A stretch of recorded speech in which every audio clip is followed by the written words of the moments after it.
You've been spending all of this time optimizing your ads, You differentiate yourself by taking care of the small items, branding, how do you communicate? but you still feel like you're missing a big piece of the puzzle. How do people actually make decisions? How do they start to connect with the brand? Why you're actually hurting your conversions on your website. Business owners are underestimating how important their websites are, and this is something that's stopping you from growing your business. That's exactly what I want to talk to you about today. My name is Devin Thomas, and I'll be joined by Pamela Wagner, an ex-Google Ads employee who's optimized over 3,000 different ad accounts. And together, we've helped entrepreneurs all over the world figure out what works and what doesn't work with Google Ads so they can get better results. So stick around, it's gonna be a good episode.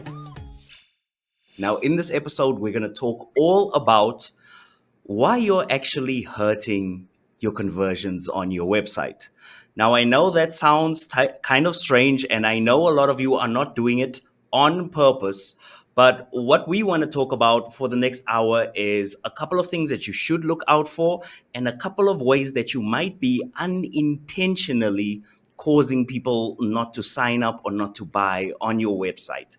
And I'm joined as ever by the lovely Pamela Wagner. And what she's going to do is she's going to help us figure out what are these traps and why do we keep on falling into them. Can we start off with the worst thing you've ever seen in terms of a website, when someone came to you and was like, hey, I want to start Google Ads, and you looked at the website and you were just like, I think my absolute favorite examples of those, if I can think of the worst possible one, all I remember was the website was gray, like a Windows 1995 gray, and it was just words, like literally just words. And the parts where they wanted you to take action, the words were highlighted in yellow, like not like a hyperlink, like a blue.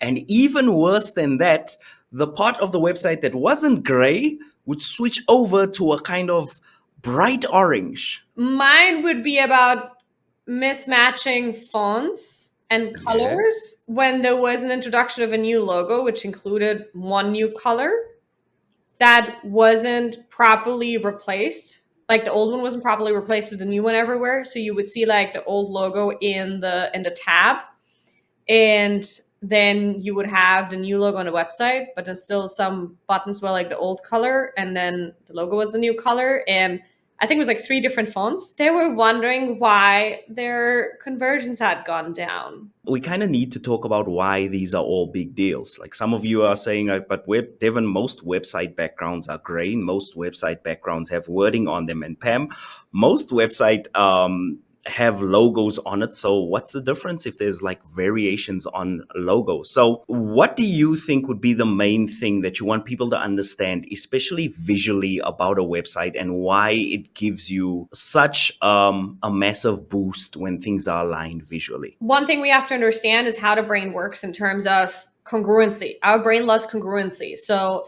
anything that's congruent and it can make a pattern of, it automatically relates to, and it automatically increases the likelihood of it engaging. So if you have fitting colors, if you have congruency with your font on your website, then that automatically and subconsciously gives whoever the visitor is an impression that, hey, this is a serious business. I can trust this, right? Because all that you're trying to do beyond the click on the ad is to increase the trust and build up trust. Yeah. Do that by providing these like subtle signs that, hey, you can trust me even if you haven't read a thing about me yet. And when you say congruency, for our non-English speakers that are listening in, maybe break it down into a more simpler word that they could understand. I would use alignment here. So make sure that whatever your brand font and color is, that is reflected throughout your website. So don't necessarily deviate from that. But if you choose to deviate, choose it very consciously. So maybe you can have a different font for the call to action button, but then make sure that every call to action button actually is in that different font. So, what would you say to someone who they're looking to quit their job and they want to make a little bit of money on the side? So, they decided they're going to open a little bit of a drop shipping store on the side, and they're saying to you, Pam, I'm bootstrapping, man. I'm just trying to get this thing off the ground. I don't really care about the logo. I don't really care if the colors are off. I am just trying to get to the part where I start making some money, so I quit my job. So therefore, it doesn't really matter what images I choose. I mean, if the product image is there, they can see what the product looks like. If I put any old logo on there, I mean, they can see I have a logo. They're legit. So what difference does that make? So that's how it used to be like 20 years ago when there wasn't much competition yet online. What has changed in the meantime is that there's a lot more people out there just like you. Believe it or not, most likely what you're doing, somebody else has done before. You are not standing out in your business just by having a product, right? You gotta understand that you differentiate yourself by taking care of the small items, and the small aspects of your business are, your branding. How do you communicate? Oftentimes when we are looking for someone to establish trust and buy from us, then people do that on an emotional level, not on a product-based level. The way we build up trust on an emotional level is that we understand how do people actually make decisions, and that is like me. And when they are looking to make a decision, they're looking at, is this something that I can relate to? And is this something that works for me? Also, when you have a product, just having a product image is not anymore enough. You need to show the product in use. Can I actually relate to using the product? That's why, for example, certain ads are so powerful about mixers. So there's this series of ads on YouTube, which is called Can It Blend? And I think by now it's like 20 years old, but I literally threw like an iPad into the blender and checked if it blends, right? Or like never use, but just to show in a really crazy way is like, look, that product works. And that draws attention. So you got to make sure that when you build a website that it shows the customer and answers to the questions like, can it work for me?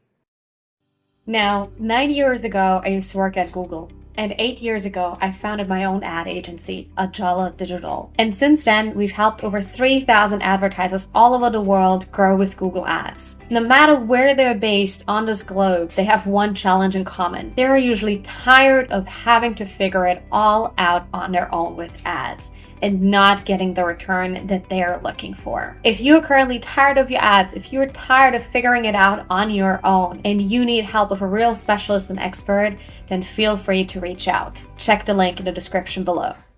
Let's say I'm a brand new business owner and now I've got your advice on board and I understand I'm supposed to show my product in a very visual way, in a very appealing way. The only problem is I kind of don't have the product because I've kind of never done this before. Let's say I've got a drop shipping store and I can't actually get my hands on the product. Are there a couple of things that I can start doing right now that'll start improving my website conversion rate, or maybe even just help me get my first conversion? If I'm starting out, what would you advise should be the most important thing that I focus on, or the most important set of things that I focus on? Yeah. So what I know from people who've started dropshipping businesses is that, and I've dabbled in this a little bit where I've gotten in touch with suppliers and so on, they always have these product images available. So you can actually ask these suppliers and ask them for product as well as lifestyle images. And otherwise, hey, look, there's AI, right? So you can always create these images with the help of AI to help you out on that. On the other hand, with your landing page, make sure that you have a call to action button, but not just one, have multiple throughout the page, because you got to remember that people keep scrolling. And when you read through information and they want to buy, they don't just want to scroll up again. Make it as easy as possible for me to say, yes, tell me what you want me to do. Don't assume that people are going to click on a shop now button. Tell me to go get the product and buy it by clicking on the button below. Show me the emotional benefits of the product. And even if you think it's a very plain product, trust me, it's solving something. It's solving some sort of a problem. I mean, we keep seeing video ads of like simple brooms or lighting on the ceiling because people manage to really display it well. So don't just show me the broom, but show me, hey, a dog running in the video and then how the broom does away with the hair, right? So make it attractive for me, engage me. Do you think that business owners are underestimating how important their websites are? Do you think it's just laziness? What are the reasons why, whenever a consultant like yourself or me takes over a website or looks at a website, we can clearly see there are a lot of things that are wrong with that website? Is it because we've been doing this for, I don't know, probably 20 something years if we combine both of our experience? Is it because we spend all day focusing on these things? Or is it more that business owners just underestimate how important that this stuff is, and they really don't see how it connects to them converting on their website? Typically, those would be people that say, oh, people anyway come into my store, or they anyway call, right? Like, why would I need a website or a proper website? The thing is that these days, it's not your business card anymore that is your business card. It's your website that is your business card. People judge you by that. Whether people are going to tell you yes or no to that, trust me, subconsciously, everybody does. If you want to show that you're a credible business, you got to invest in your website.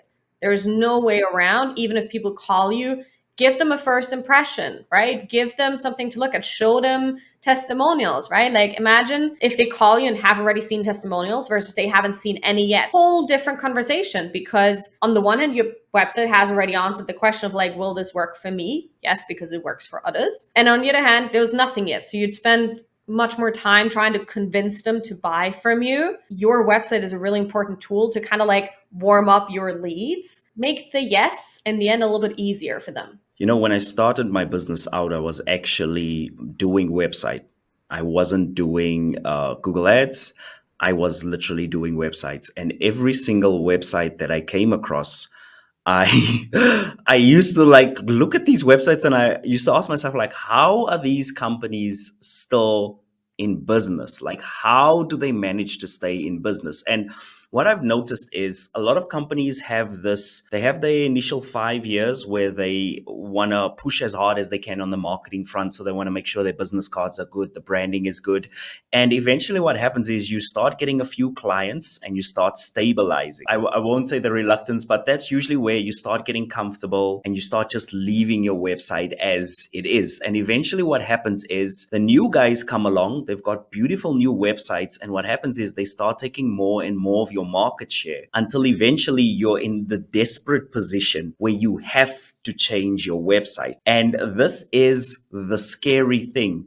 This is the thing that a lot of business owners find themselves in the situation, because if you had been a little bit proactive, if you had just looked at what your other competition was putting out there, and if you maybe worked a little bit on your website every now and then, you would have such a massive leg up versus just letting it die or letting it slip away. An important factor when it comes to this is your ads and your website kind of work together, because your ads are what's going to give you feedback as to whether your website design is working or whether it's not working at all. So Pam, can you talk us a little bit through that process of how the two kind of inform each other? One of the main aspects of how Google judges the quality of your ads is the landing page experience that users have. So if people keep dropping off quickly, if they don't stay long on your website, then it automatically factors that into your ads, and it thinks that, oh, the landing page isn't that interesting, so the quality of the ad is actually not that good. So your ad is going to be shown less and less, or your click-through rate is going to decrease, and so on. Your position might go down, et cetera, et cetera.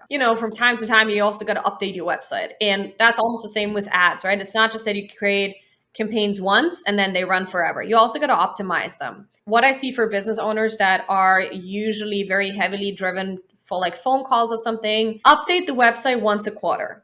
Right? If it's a little bit of an expense for you still, if you're still new, have an arrangement with someone that just checks your website once a quarter and then implements updates. What I see with business owners is there should be some sort of a monthly arrangement, because things just keep changing and you need to update it and whatever. If nothing else, once a quarter, update it. That's a good rule of thumb, because this is another thing I want to tell business owners, your website is never, ever going to be perfect. Hear me now, quote me later, your website will never be perfect. I just finished a website design. There used to be a time where I made my website, and as soon as I finished making my website, I absolutely hated it, and I went straight back to working on my website again. So I was that guy, and I just kept on working on my website. And I think it's important for business owners to also understand this other thing, that if your website looks like garbage for 5 years because you're making the perfect website in the background, you still have a website that looks like garbage. garbage. I'm sorry, but at this moment, when you send traffic to that website, this is what they get. They do not see the ideal picture that you have in your head of, we're getting this guy and he's really good and we're working on some. All they see is whatever's in front of them. I would also advise you, and this is what I tell all my students as well, if a website is too much of a commitment, reduce it to one landing page and focus on making that landing page as good as it can be. I know that you have your about, you have your products and stuff like that, but if you focus on just doing a landing page, eventually what's going to happen is that landing page is going to excite you and you're going to end up wanting to transform your whole website to look like that landing page. But if you know that doing your website over is going to be a headache, start off with your landing pages. For everybody who might get a little bit overwhelmed by the thought of a website and development and feels like non-techy, Google actually has quite some options where you can easily create a website yourself. That's called accelerated mobile pages. So AMP, if you just Google AMP, you're going to find solutions where a basic landing page is pre-built for you. So that's, for example, perfect for like pediatricians, right? That oftentimes need only 1 or 2 landing pages. You have your phone number on it, you have your contact details, you have testimonials on that. So it doesn't have to be a WordPress or a developer's website. Sometimes in the beginning, the basics are fine. And later on, if you want to focus on SEO, then you can always change to a different system. And some of you might also feel like, but Devin, I am going to end up paying Shopify or Squarespace. I'm going to end up paying them so much money per month. So I need this to be perfect. Well, there's a couple of other options that you can look at as well. If you check the link in the description, we've got lead pages over there where basically they've already built the page. All you need to do is literally just fill in your company details over there and it'll match your business color scheme and off you go. Or you can check out Elementor as well. A little bit more complicated, but it's very intuitive in the way that you can really build a website very quickly. You can do it with WordPress, which means it doesn't cost you a cent. You're only paying for literally your hosting on your website per month. So even when it comes to tiers of websites, you do not have to fork out $100, $200, $400 a month. You can start off where you are right now. But the most important point that I think both me and Pam are trying to drive home is do not lie to yourself. I say that because it's just so common for us as business owners to think it's fine, I'll get to it. And then you just never get to it because all of your work stacks on top of one another. Rather tell yourself that this is an urgent thing. This is a thing that's holding back your sales. This is a thing that's holding your revenue back. And this is something that's stopping you from growing your business. Put it on the top of that to-do list because a website touches everyone that you ever interact with on a daily basis. What I'm about to say next might sound a bit harsh, but don't be cheap on it because you don't want your clients to be cheap with you either. You probably charge certain prices that you're very proud of or that you charge for a certain reason. Don't let that be reflected back in the website that you create because you can only charge certain prices when you also put in the quality in the back end that shows people and helps them create that first trust to then be ready to pay whatever you're going to charge. I also think a lot of business owners would say here, but Pam, I know of X person that's got a 7-figure business. Their website looks like garbage. So why can't I just have a website that looks like their website? What about X person? Like, for example, maybe Gary Vaynerchuk or your Grant Cardones and stuff that maybe their websites don't look as good back in the days. Somebody would say, but that guy's website wasn't so good. So why should my website be that good? What would you say to that person? Because you know better now than them. And they also only knew so much back then. So learn from their mistakes, right? That's very important. Learning from other people's mistakes. I want to tell you about a stat that honestly shocked me when I heard it. Did you know that the average online course completion rate is only between 5 to 15%? I know, right? Pretty shocking. And here's the thing. As somebody who has his own Google Ads course and somebody who has taken multiple Google Ads courses, when I thought about it, it became pretty clear why the average online course completion rate is only between 5 and 15%. Sometimes you just get stuck and you have a question to ask, and there's nothing lonelier than taking an online course and not being able to ask anyone a question while you're learning something. And this is exactly why I started my Google Ads community called the Feedback Circle. Now, inside the Feedback Circle, you're going to get weekly coaching calls with me where you can ask me anything. We are going to give you masterclasses that are going to help you level up your Google ads and learn super quick. And last but not least, you're going to have a community of people that you can talk to, that you can ask questions, that'll keep you accountable, and most of all, it'll keep you learning and keep it fun. So if you're interested in finding out about the Feedback Circle and seeing everything included in my Google Ads community, what I want you to do is click on the link in the description below. Now let's get back to the video. If we were to summarize this section, we would just tell you that, look, if you have a bad quality website design, it's kind of like fighting with one arm tied behind your back. You might land a few punches, but you're going to get punched a lot more than you are dishing out punches. One of the easiest ways, Devin, to see that is actually if you're already running Google Ads, go into your Auction Insights report and you're going to see who are your current competitors in your campaigns and then check out their websites, see what they're doing, learn from their mistakes as well. Speaking of Auction Insights, you mentioned a couple of things and I want to dive a little bit deeper into that. You said every landing page gets a score from Google. So what I want to do is I want to understand how does that work? What do you mean every landing page gets a score from Google? One of the main or three main factors for the quality score for Google to judge whether your ad is good or not is the experience of the landing page of your users. So you got your tracking code implemented, Google tracks your website, Google sees the performance. It compares that against, the metrics that it has where it says, okay, this is how a good landing page should be, and sees where you are, and then it judges it whether the landing page is below average, or above average. And then that adds up to the quality of your ad. And with that, it adds to the whole auction process. Like just today, I had a call with a client and their impression share with the campaign was below 10%. There were about 5 competitors above him, which were somewhere between 10 to 20%. And that's because those 5 companies, we know, were all much bigger companies. There were chains. He was pretty much a one location. But the interesting thing was the top of the page rate was for him much higher than for anybody else. He was the highest actually. And that's because his ad kept being shown on top above everybody else pretty much every single time he entered the auction. And one of the main reasons for that is not just because the ad is set up well, but also because the landing page is really, really well optimized. Huge advantages to having an optimized website. Even if you don't have a lot of budget, if you have competitors that are much bigger than you, the impact can be massive. What you're basically saying is I don't need to have a big budget to beat the big guys. If my landing page is good and Google scores it well, I could still rank above them. Yeah, exactly. A lot of business owners are stuck on a few things. So some business owners might say, Pam, I really couldn't care less about a landing page because I have a good product and I have it going at a great price. It's almost a steal. Anyone would buy that product at the price that I'm selling it at because I'm way lower than my competitors. I would be like, okay, so is this good enough for you? Are you okay with where your business is at right now? Is this how you want to keep it? And most times people go like, no, I actually want to grow it. I'm like, well, okay, if you want to grow it, you gotta work on a couple of aspects. And you also gotta be a couple of steps ahead of your competitors, especially if you say you're working on price competition, right?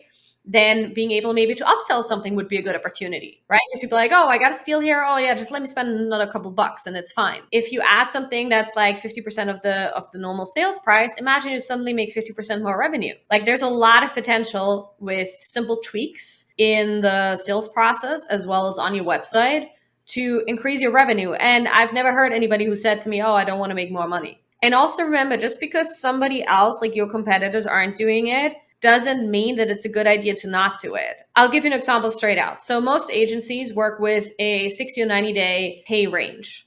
And they're like, oh yeah, that's because other agencies are doing that. And that's just how the market is. I just had this conversation last week with someone and I'm like, you know what? I founded this because I really wanted to be my own boss and so on. But now I'm just feeling like I'm being bossed around by my clients. And so I'm like, well, why do you then charge the way you do, right? With this 60, 90 days. And it was like, oh, that's just how it's being done. That's how I was told. And I was like, from the beginning, I was like, I charge in advance because I don't run after my money. If I'd always gone for like what other agencies are doing, my profit margins would be a lot less. The quality of my work would be a lot less, because if I'd compared myself to them, forget it, we wouldn't get anything done. You really got to find what works for you and then build on that, because it's your really unique competitive advantage. I put out a post on LinkedIn today that said, if you keep on accepting deals in your business because you're desperate for the money, and if you keep on doing that, you will build a business that has a desperate appearance, right? Because you're desperate for the money. You keep on saying yes to deals. You keep on designing maybe a website that's subpar to what you actually want. You keep on making all of these decisions based on I don't have enough money. Eventually, you're going to look like I don't have enough money.com. Your whole website, your whole business, every single thing is going to look that way. And one thing you need to understand, and yes, we are going to talk about mentality here, because mentality is a big fact in how you approach your ads, how you approach your marketing, and how you build your website. But if you don't approach your website with that abundance mentality of, I am going to make something that looks beautiful, I absolutely love what I do, and I want my customers to see that I actually care about the way that I'm coming forward. When you do that, guys, it's like when you have a castle and you have that moat they always had in the cartoons. They had the castle with the moat and the alligators around. You're literally building a castle and putting a moat between yourself and your competitors, because your competitor is going to go to the cheapest designer on Fiverr. He's going to spend $100. He is going to make sure that he has 3 logos, like Pamela said, that might not even be the same type of logos. They might not even match, but there's 3 logos on his website. And when logos that might be stolen somewhere. Oh, by the way, just a quick tip. If you want to protect yourself, if you're not sure that your logo is original or fake, there's this lovely search engine called TinEye. It's got a reverse image search. That's TINEYE. And what you do is just upload that photo and it'll search the whole internet and it'll look for lookalike logos. And that's kind of how you figure out if this guy is just selling you a logo that's been made already, like for 500 people. So anyway, what was I saying? I was talking about how you design your website, how you brand yourself. It can give you a massive leg up, because you have to understand something. Sales and marketing is a game of trust. If I trust you, I'll be willing to put my credit card into your website and I'll be willing to buy what you have. If I trust you, I'll be willing to put my details in and say, hey, call me because I'm interested in the product or service. But if I do not trust you, you're going to have a problem even if you spend $1 million on your ads, because it's a game of trust. Especially, one industry that came to mind is the tourism industry. When you deal with people who are new to the country, who are new to the place, building trust before they come to you is more important than ever, because they're already going into a new terrain. They don't know how the country might be. Maybe they've heard some weird stories, right? So all about trust. And the more you can portray that, the more you can build that up action by action, the easier the sale is going to be in the end. If we could give somebody 5 action points, or the 5 main ingredients of a high converting landing page, what would that be? Where would you start? Let's say there's a guy and he's saying, hey guys, I'm brand new to this. Don't go like super technical on me. What are the 5 things I can do right now to make sure that I'm not struggling with conversions in a month's time? Have 5 to 10 product images ready, or lifestyle, depending on product or service, whatever you offer. Put in the effort to take them yourself. And most times you don't even need to pay somebody. Like, you already have a phone that's good enough to take these pictures by yourself. Create testimonials, right? And oftentimes, even people ask me when they start off with a business, I'm like, if you're a service provider, you oftentimes don't need a website straight ahead from the start. You can get your first work done, get your first 4 to 5 testimonials, and then use those. A lot of e-commerce store owners say that they can't get any testimonials, or they can't get people to review their products no matter how hard they try. 9 out of 10 times when I ask them, did you actually email and did you actually ask somebody to give you a review? They're like, oh, no, they wouldn't do that. And I'm like, yes, they would if you would ask. Your business didn't start off from nothing. People have bought things from you before. People have signed up for your service before.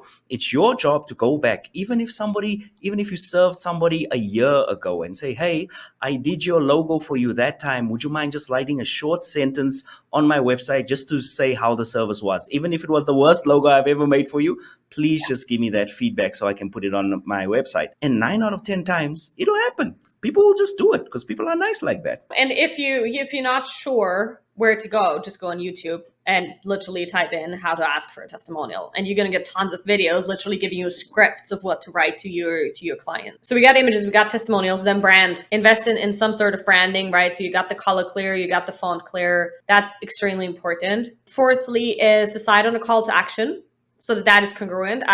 Worst case scenarios, I've seen 6 to 7 different call to action buttons on a website on one landing page. How the hell is the customer going to know what they want if you're making him choose between 6 different call to actions? Can we just clarify for people who are saying now, what is a call to action? Is a call to action the buy button?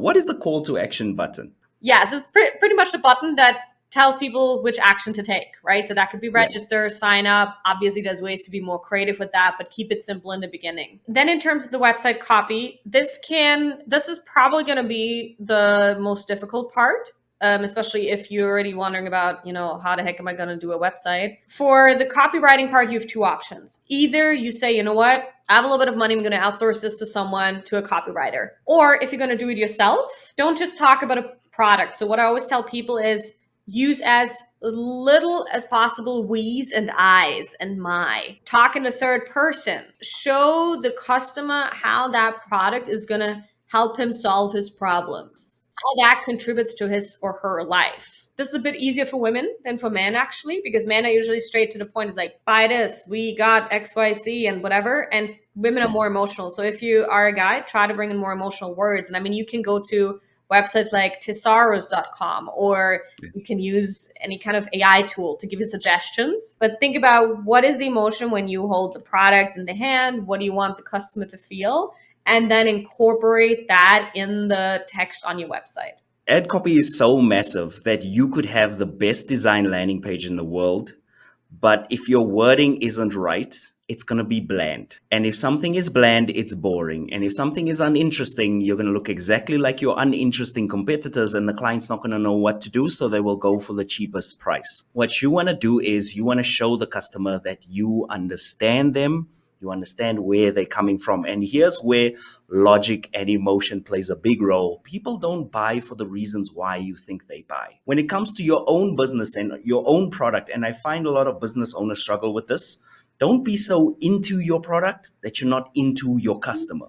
Be into your customer. Understand what they want, and then the wording becomes so much easier. If you want to look up a good example about that, look at how Apple sells you a MacBook and how Mercedes-Benz has their product configurator. Yes, these are 2 completely different price points, but both are not simple buys for most people. Apple, you make one decision at a time, and then you continue. Mercedes-Benz literally throws 10 different choices at you. Yes, for some people, the technicalities are important, but I would bet for most people they are not, because especially for Mercedes-Benz or anybody who I talk to that drives a car of a certain price range, they go for the feel. Like, oh, I feel comfortable, or I feel good when people look at me in this car. Yes. That's actually a huge thing. If you look at most car ads, they show how the car looks like in a driveway. Now, let's talk about this in website terms. What does this look like on your website? When somebody visits your website, when somebody visits your landing page, and they're looking at the landing page,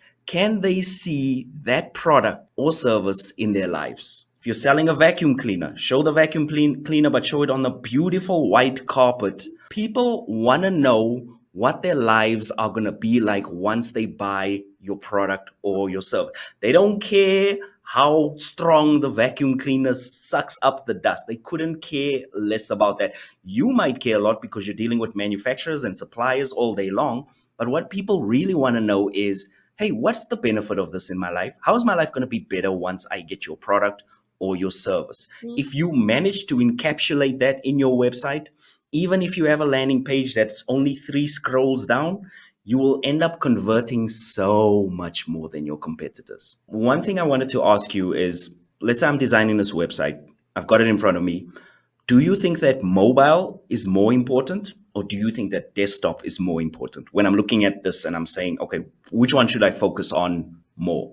Thank you for bringing up that important aspect. It's probably the most important aspect. You should design mobile first, because way over 50% of searches are on mobile by now. And especially if you're, let's say, a call-driven business, then you'd want everything to look well on mobile. are there any extra rules or any extra design considerations that I should think about when I'm doing this on mobile for my business? There's pretty much just two aspects to consider, which is speed and ease of reading or clicking on an item. Just make sure that everything loads properly. So maybe remove videos or something, or make sure the videos are properly rendered and load quickly and they're not on top. Never have videos on top. They just slow everything down. Like, really make it easy for me to click something, tap on it. Don't make me zoom in and out. Just make it easily legible for me and very easy for me to just click and take the action you want me to take. And guys, I know Pam said this before, but I'm just going to repeat it because I think this is the most crucial. This is the most crucial part of the whole conversation. If you're not that guy and you're not confident in your web design skills,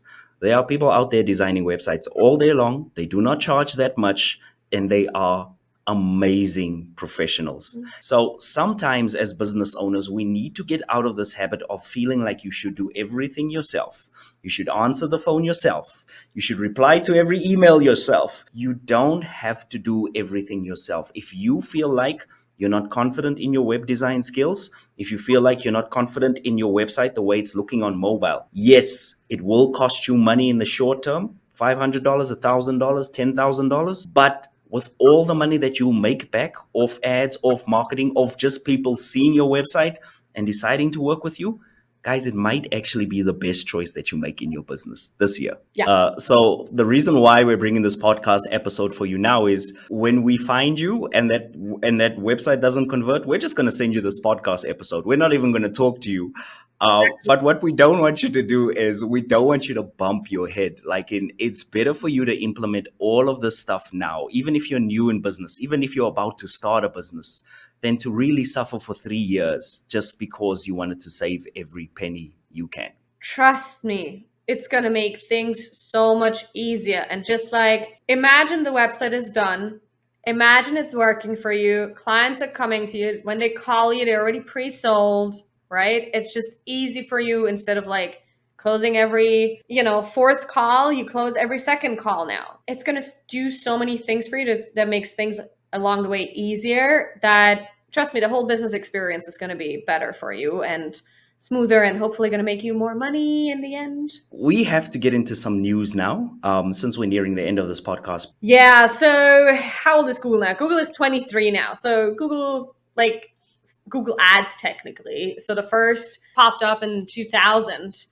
And back then it started off with 300 advertisers, right? And by now I think there's over 2 million on it, if not a lot more. I mean, Google Ads was called AdWords because it used to be focused a lot on text ads, right? And then so as time went by, Google added a lot more different campaign types like video, like apps, and so on.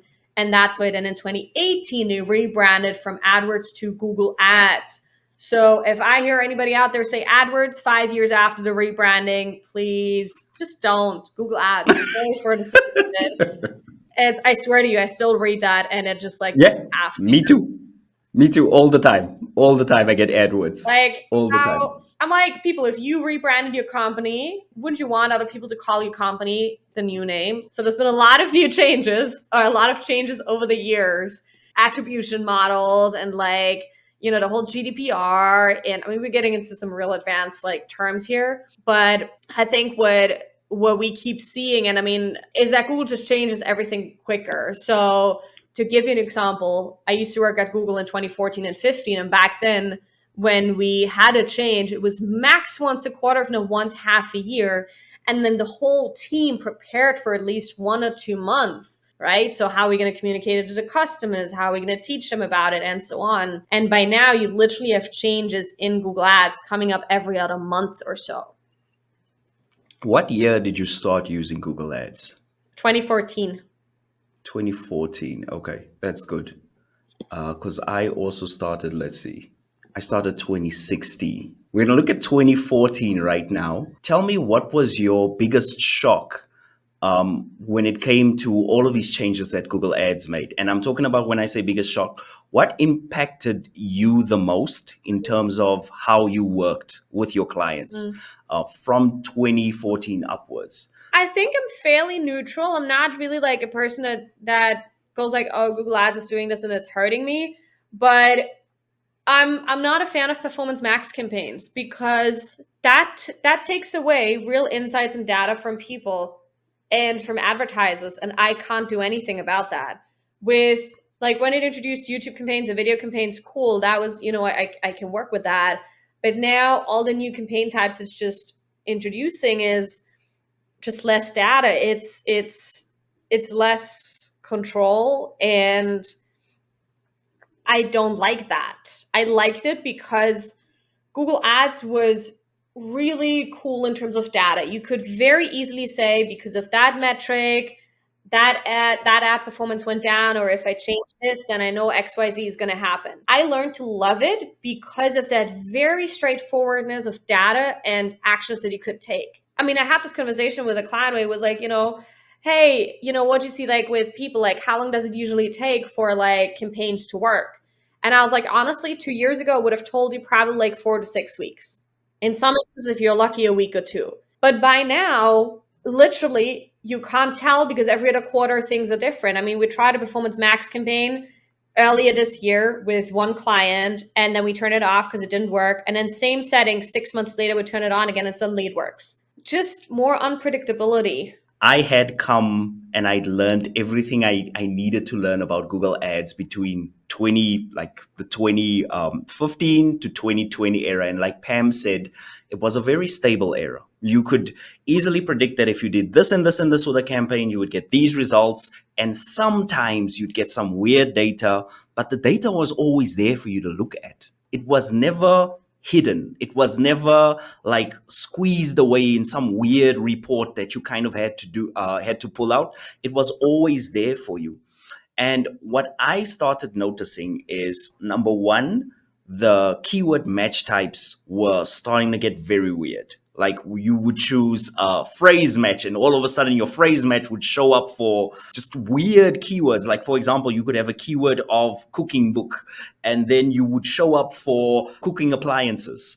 It's very weird. I felt like I didn't know anything about Google Ads after being doing it for the past 5 or 4 years at that point. I felt like I knew absolutely nothing and I didn't even feel like an expert anymore. In fact, I even wondered if I should shut down my business and if I should do something else. And then what happened was, with the keyword match types changing, it's fine. We can still look at the search terms report. We can still figure out if our keyword match types are working. Now, what Google did in tandem with the keyword match types being weird is they changed the search terms report so you can't see 50%, well now 54% of the searches that you were showing up for. And initially they promised us only 28% of our searches would go missing. They'd still show us 72% of the data. That is not happening right now. I would sit in front of clients and they would say, but Devin, I followed every instruction you gave me, but now I'm still losing money. Can you please show me where I'm losing money? And I have to sit there and put my hands up and go, well, actually, we don't have search terms to show you. So yeah, where do we go from here? So what that's led to is a whole lot more guessing on my side when I used to have data. I have to go through this set of educated guesses based on my experience, and we have to work through a lot more frameworks to get out to the same result that we would have gotten to if I just had the data in front of me from day one. So guys, this is going to be an interesting read for you. We are going to link it at the bottom of this podcast in the description, but you can find it all here. And we didn't start out back here, so we wouldn't know what was happening in 2008. But one thing that I can tell you is that I'm happy I stayed. I'm really happy that I didn't let it get in my way. I'm so happy that I still decided that I was going to do Google Ads, and I'm enjoying it a lot more because yes, marketing has become more difficult, or at least working with Google Ads has become more difficult, but it's also become a lot easier because I've matured. I've seen how businesses interact with their clients, and purely just from a marketing fundamentals level, I can still more or less figure out whether you're going to lose money or whether you're going to make money with your advertising, because I now know that I can't only rely on Google Ads. It's a whole line of actions that are connected. Thank you so much for watching this episode. We really appreciate it. And if you're listening to us on Spotify, be sure to give this podcast a good rating. If you enjoyed it, be sure to like and share with a friend. And next, check out this video where we talk about how to make a small budget work in Google Ads. I'll see you in the next one. Peace.